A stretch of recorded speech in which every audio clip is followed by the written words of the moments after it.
Hello everyone, welcome to my YouTube channel honours student. हम probability distribution कर रहे हैं जिसमें हम बाइनोमियल डिस्ट्रीब्यूशन करेंगे।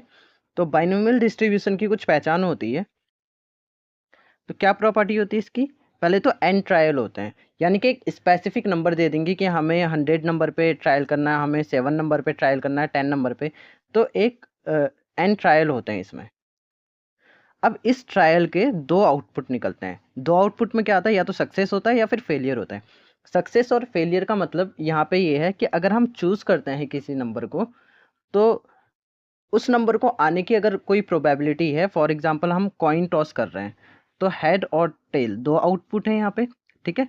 अब अगर हम हेड चूज कर रहे हैं, तो अगर हेड आता है तो हम उसको कहेंगे नंबर ऑफ सक्सेस।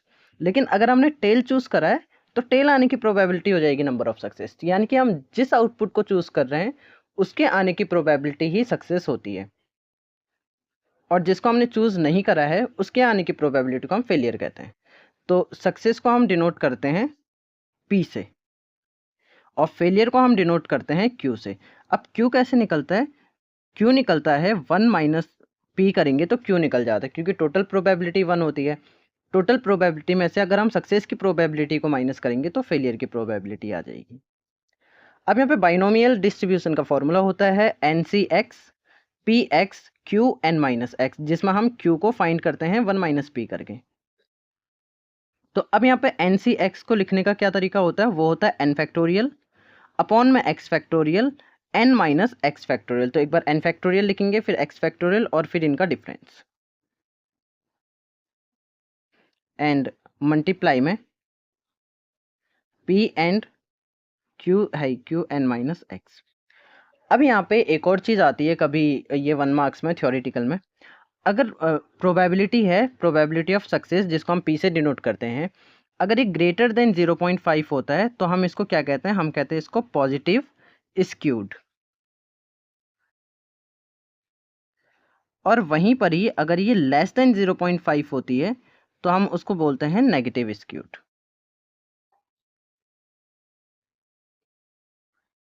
तो चलिए एक क्वेश्चन देख लेते हैं। यहाँ पे the manager of an electronics department of a large departmental store informed that the probability that a consumer who is just browsing will eventually buy some item is 0.4। तो जो भी इंफॉर्मेशन हमें दी होती है वो हमारी होती है प्रोबेबिलिटी ऑफ सक्सेस, और प्रोबेबिलिटी ऑफ सक्सेस को हम डिनोट करते हैं पी से। तो हमें पी कितना दे रखा है? 0.4। क्यू निकाल लेते हैं हम, प्रोबेबिलिटी ऑफ फेलियर 1 माइनस में पी करके। तो 1 माइनस पी, पी की वैल्यू क्या है? 0.4। तो ये आ जाएगा 0.6। अब यहाँ पे आगे है 7 customer are seen to browse. तो यहाँ पे एन भी दे रखा हमें 7। अब हमें क्या फाइंड करना है? हमें फाइंड करना है ए में क्या है? What is the probability of 0 1 2 3 4 5 6 7 customer buying some item. तो अब हमें ये 7 तक इसकी प्रोबेबिलिटी फाइंड करनी है। तो हम कैसे फाइंड करेंगे? तो प्रोबेबिलिटी कैसे फाइंड करते हैं बाइनोमियल डिस्ट्रीब्यूशन में? N c x p x q n minus x, इस फॉर्मूले से। तो ये फॉर्मूला यूज करेंगे हम।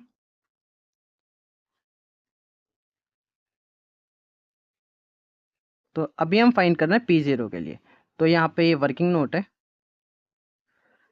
तो P0 के लिए फाइंड कर रहे हैं, तो n तो 7 ही रहेगा।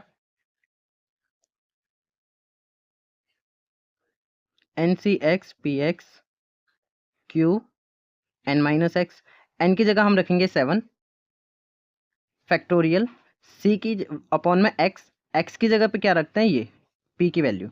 तो x की जगह पर भी क्या वैल्यू है? 0 है। तो 0 का फैक्टोरियल, और हमें पता है 0 का फैक्टोरियल किसके बराबर होता है? 1 के बराबर होता है। मल्टीप्लाई में 7 माइनस 0 का फैक्टोरियल, यही फॉर्मूला था। फॉर्मूला क्या था? N factorial x factorial n minus x factorial. तो वही चीज़ हमने यहाँ पे लिख दी है। मल्टीप्लाई में पी की क्या वैल्यू थी? पी की वैल्यू थी 0.4। एक्स की क्या वैल्यू है? एक्स की वैल्यू अभी हम 0 पे सॉल्व कर रहे हैं, तो एक्स की वैल्यू रखेंगे 0। मल्टीप्लाई में क्यू की वैल्यू हमने निकाली थी 0.6। मल्टीप्लाई में एन माइनस पावर है n माइनस एक्स, तो n माइनस एक्स कितना हो जाएगा, 7 माइनस 0 7। अब हम इसको कैलकुलेटर की हेल्प से सॉल्व कर लेंगे।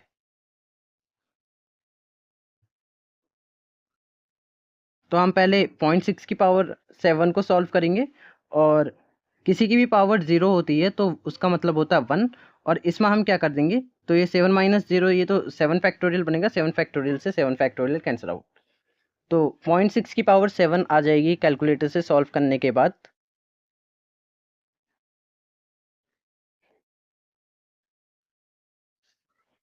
ये आ रही है 0.02799।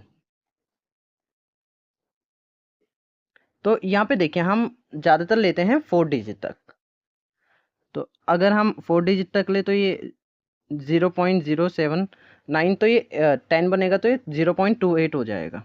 तो पॉइंट के बाद हम 4 डिजिट तक ही लेते हैं ज़्यादातर, तो 0.028 पहली प्रोबेबिलिटी निकल गई है। सिमिलरली हम P1 के लिए निकालेंगे,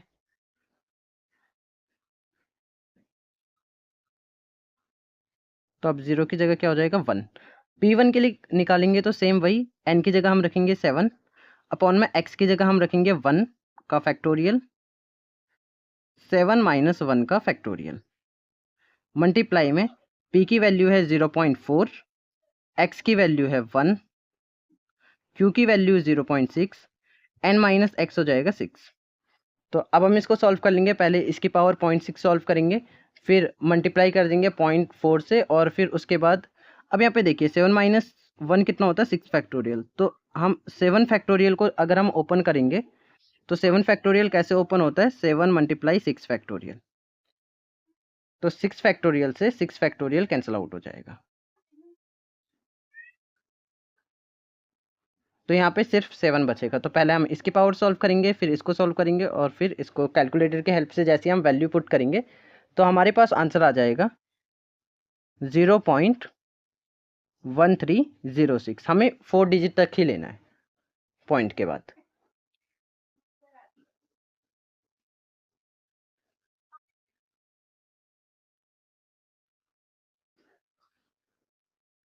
सिमिलरली अब हम 2 के लिए सॉल्व करेंगे, तो 7 डिवाइड बाई एक्स की जगह हम रखेंगे 2 का फैक्टोरियल, तो 7 माइनस 2, तो ये आ जाएगा 5 फैक्टोरियल। तो अब हम 7 फैक्टोरियल को अगर हम ओपन करेंगे तो कैसे ओपन करेंगे इसको, हम 7 6 5 फैक्टोरियल, तो 5 फैक्टोरियल से 5 फैक्टोरियल कैंसिल आउट हो जाएगा, 2 का फैक्टोरियल 2 ही होता है, 2 3 जा 6, मल्टीप्लाई में p की वैल्यू है 0.4, x की जगह हम रखेंगे 2, q की वैल्यू है 0.6, n माइनस एक्स वो आ जाएगा 5। अब देखो कैसे सॉल्व करना है, तो 7 3 जा 21 कैलकुलेटर में सॉल्व करना, और साथ साथ चलना लाइन टू लाइन, नहीं तो अगर ऐसे करोगे कि पहले ये पावर सॉल्व कर रहे हो फिर वो पावर सॉल्व कर रहे हो, तो अगर एक इज इक्वल टू एक्स्ट्रा दब गया तो वो पूरी कैलकुलेशन गड़बड़ कर देता, और फिर वो चीज़ पकड़ में भी नहीं आती एग्जाम में। तो नॉर्मली लाइन टू लाइन चलते रहना, 7 मल्टीप्लाई 3 करना, फिर 0.4 मल्टीप्लाई 0.4, फिर ऐसे ही 0.6 मल्टीप्लाई, ऐसे 5 बार कर देना, तो थोड़ा सा टाइम लगेगा, लेकिन ये है कि आंसर बिल्कुल सही आएगा। तो इसका आंसर हम जब कैलकुलेटर से सॉल्व करेंगे तो ये आ जाएगा 0.2613।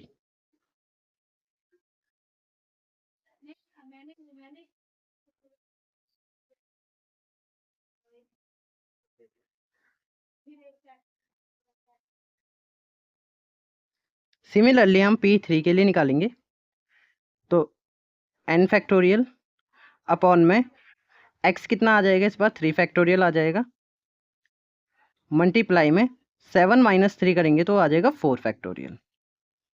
अब सिमिलरली हम इसका फैक्टोरियल अगर ओपन करेंगे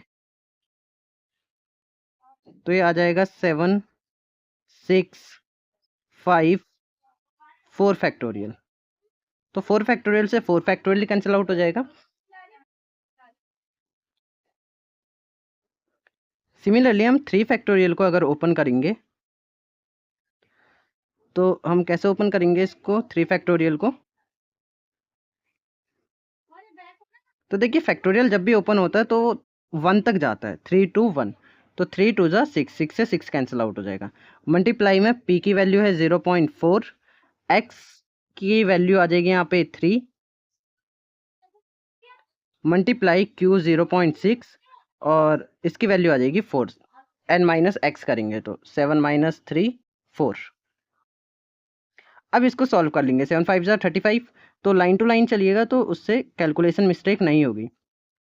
0.4 को 3 बार मल्टीप्लाई कर देना कैलकुलेटर में, 0.4 0.4 0.4, मल्टीप्लाई 0.6 को 4 बार मल्टीप्लाई कर दें, 0.6 0.6, इस तरह से 4 बार।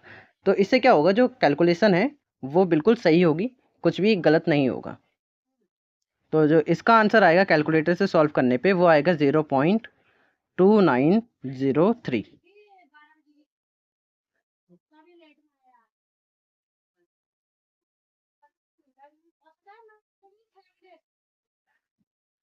सिमिलरली अब हम P4 के लिए सॉल्व करेंगे।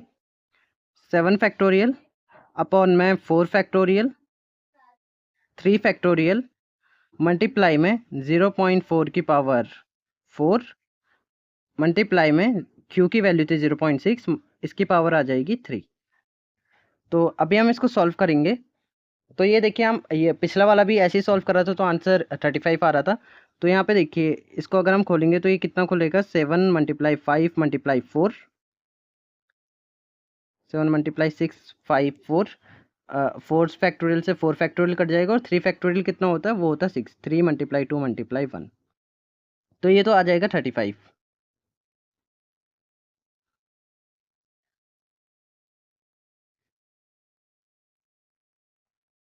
तो अब हम क्या करेंगे, 35 मल्टीप्लाई में 0.4 को 4 बार मल्टीप्लाई कर देना, मल्टीप्लाई 0.6 को 3 बार मल्टीप्लाई कर देना। तो जब ये कैलकुलेटर से हम इसको सॉल्व करेंगे तो इसका आंसर आ जाएगा 0.1935। ऐसे ही हम P5 के लिए करेंगे।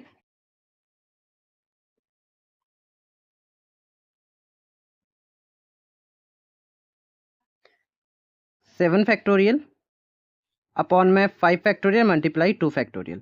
ऐसे 7 को ओपन करेंगे तो ये हो जाएगा 6, 5 फैक्टोरियल, 5 फैक्टोरियल से 5 फैक्टोरियल कैंसिल आउट होगा, 2 से 2 3 जा 6, तो आ जाएगा 21 मल्टीप्लाई में 0.4 की पावर 5 मल्टीप्लाई 0.6 की पावर 2।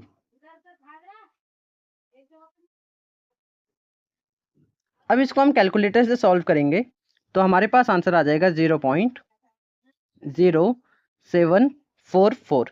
सिमिलरली हम P6 के लिए करेंगे, P7 के लिए करेंगे तो उसका जो आंसर आएगा वो आएगा 0.0172 एंड 0.0016। तो फ्रेंड्स इस तरह से हमारी सारी प्रोबेबिलिटी निकल गई है। जब हम इसको सम करेंगे तो इसका सम 1 के बराबर आना चाहिए, क्योंकि टोटल प्रोबेबिलिटी 1 होती है। तो पहला तो हमने ये पार्ट सॉल्व कर लिया, हमने सबकी प्रोबेबिलिटी निकाल दी है। अब यहाँ से देखिए बी, सी और डी काफ़ी इजी पार्ट है, क्योंकि जितनी भी मेहनत करनी थी हमने ए पार्ट में कर ली है। बी में कह रहा है what is the probability that at least 4 customer will buying something. तो एटलीस्ट 4 बोल रहा है। एटलीस्ट 4 का मतलब क्या होता है कि 4 तो बाई करेंगे ही करेंगे, लेकिन 4 से ज़्यादा भी बाई कर सकते हैं। तो यहाँ पे साइन कौन सा आता है, ग्रेटर देन इक्वल टू का।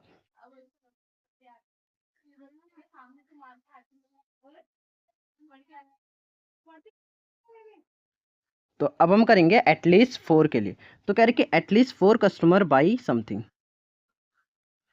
तो एटलीस्ट 4 का मतलब क्या होता है कि जैसे टीचर कहते हैं कि कम से कम 20 स्टूडेंट आने चाहिए, एटलीस्ट 20 स्टूडेंट आने चाहिए तो हम क्लास कंडक्ट करेंगे।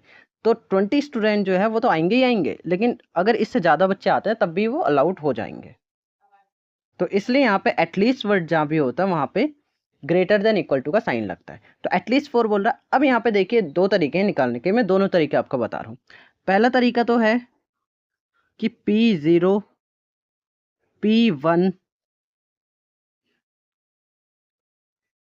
P2 P3 अभी इक्वल टू है तो हम 4 को इन्वॉल्व नहीं करेंगे। इन सबको प्लस करके 1 में से माइनस कर दो तो क्या होगा, तो हमने यहाँ पे अभी तक क्या करा है, जैसे 4 है, हमारे पास 7 नंबर थे, 7 में से 4 नंबर हमने क्या करे, माइनस कर दिए 1 में से, तो जो बचेगा वो रिमेनिंग का आ जाएगा, 4 या 4 से अबव वाले। तो पहला तरीका तो ये है, और आंसर दोनों से सेम आएगा। और मैं ये भी बताऊंगा कि दोनों तरीके कब और कहाँ यूज़ करने हैं। तो इसमें हम क्या करेंगे, 1 माइनस इन सबको हम प्लस कर देंगे। अब इन सबको हमने कहाँ पे निकाला है, ये हमने निकाला है 0 से 3 तक। तो ये सब जब हम प्लस करेंगे और इसको 1 में से माइनस कर देंगे, तो हमारे पास जो आंसर आएगा वो आएगा 0.29। दूसरा तरीका जो बुक में दे रखा है, x greater than equal to 4। तो यहाँ पे देखिए ग्रेटर देन 4 बोल रहा है, ग्रेटर देन इक्वल टू, तो ग्रेटर देन इक्वल टू 4 ये है। तो इन सारी प्रोबेबिलिटीज़ को प्लस कर दो। तो जब हम इन सब प्रोबेबिलिटीज़ को प्लस करेंगे तब भी हमारा आंसर कितना आ रहा है, ये आ रहा है 0.2897, लगभग 0.29 ही आ रहा है। तो दोनों तरीके वैलिड होते हैं, लेकिन अभी इनको अप्लाई कैसे करना पड़ता है। अब देखिए यहाँ पे क्या था, नंबर 1 से लेके 7 तक ही थे, तो हमें 4 का पूछा था, तो हम ऊपर करें या नीचे करें, हमें दोनों ही कम कैलकुलेशन करनी पड़ती है। लेकिन बाइनोमियल डिस्ट्रीब्यूशन की प्रोबेबिलिटी क्या, प्रॉपर्टी क्या होती है कि एक n नंबर हमें दे दिया जाता है, लेकिन अगर यहीं पर ही n हमें 100 दिया होता, फिर बोला होता कि एटलीस्ट 4 फाइंड करो, तो हम क्या करते, 4 के आगे से 100 तक सबको प्लस थोड़ी ना करते हम, जैसे इसमें हमने कर दिया 4 के आगे इन सबको प्लस कर दिया। तो ऐसे ही हम ये यहाँ पे थोड़ी ना करते, तो बहुत लंबा पाथ हो जाता। तब वहाँ पे हम क्या करते, 1 में से इनको माइनस कर देते, तो बाकी का रिमेनिंग आ जाता। लेकिन वहीं पर ही अगर हमें n 100 दिया है और हमसे बोला है कि हमें एटलीस्ट 95 बताना है, तो यहाँ पे हम क्या करेंगे, ये पीछे की थोड़ी ना वो कैलकुलेट करते रहेंगे। हम क्या करेंगे, 96, 97, 98, 99 और 100 इन सबको प्लस कर देंगे और आंसर आ जाएगा। तो जो वे हमें आसान पड़ता है हम उस वे में करते। तो मैंने ये दोनों तरीके आपको बता दिए हैं। तो इसी से ही बी पार्ट भी सॉल्व हो जाता है। आपको जो तरीका अच्छा लगे वो तरीका कर लीजिएगा। अब है C part, what is the probability that no browsing customer will be buying anything. अब यहाँ पे कह रहा है कि no customer will buying. No customer का मतलब कि किसी ने कुछ खरीदा ही नहीं, हमें 0 की प्रोबेबिलिटी फाइंड करनी है। तो P0 क्या था, 0.28। तो सी का आंसर कितना हो जाएगा, सी का आंसर हो जाएगा P0 इज इक्वल टू 0.028। अब हमें डी पार्ट फाइंड करना है, what is the probability that not more than 4 customer will by something. अब यहाँ पे नॉट मोर देन बोला है, तो जैसे यहाँ इसको ऐसे समझिए कि अगर हमें बोला है कि कॉलेज में सिर्फ 100 बच्चों की सीट है, तो नॉट मोर देन 100 बच्चे हैं, तो जो बच्चे होने चाहिए वो नॉट मोर देन 100 होने चाहिए। यानी कि 101 अगर बच्चा आएगा तो वो नहीं आ पाएगा वहाँ पे, क्योंकि सीट ही 100 है। तो नॉट मोर देन में क्या होता है कि जितना नंबर बताया है उससे कम नंबर चलेगा, लेकिन उससे ज़्यादा नंबर नहीं चल सकता। तो यहाँ पे नॉट मोर देन 4 बोला है, तो 4 से कम हमें देखना पड़ेगा, 4 या 4 से कम। तो यहाँ पे साइन कैसे बनेगा, साइन बनेगा डी पार्ट के लिए कि प्रोबेबिलिटी हमें निकालनी है नॉट मोर देन 4, यानी कि x जो होना चाहिए वो लेस देन इक्वल टू 4 होना चाहिए। अब लेस देन इक्वल टू 4 कैसे निकलेगा, वो निकलेगा हम जब P0 को प्लस करेंगे, P1 को प्लस करेंगे, P2 को प्लस करेंगे, P3 को प्लस करेंगे और इज इक्वल टू है तो P4 को भी प्लस कर देंगे। तो इन सबको जब हम प्लस करेंगे, यानी कि यहाँ से लेके यहाँ तक अगर हम प्लस करेंगे, तो हमारे पास आंसर आ जाएगा 0.9037। तो फ्रेंड्स आज की वीडियो में बस इतना ही। अगर मेरी वीडियो आपको हेल्पफुल लगती है तो चैनल को सब्सक्राइब और वीडियो को लाइक ज़रूर करें। मिलते हैं नेक्स्ट वीडियो में, जिसमें हम करने वाले हैं बाइनोमियल डिस्ट्रीब्यूशन का बेस्ट फिट।